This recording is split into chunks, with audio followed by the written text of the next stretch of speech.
скользящий груза жасап жатырмын. Қорғасын.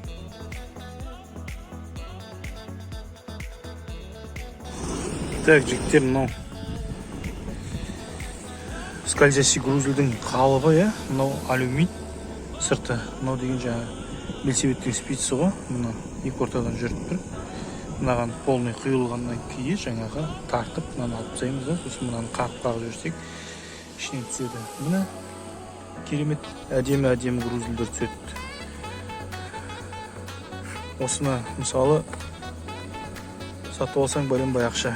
Ал өзің осыны жасап құятын болсаң, өзіңе тиімді болады.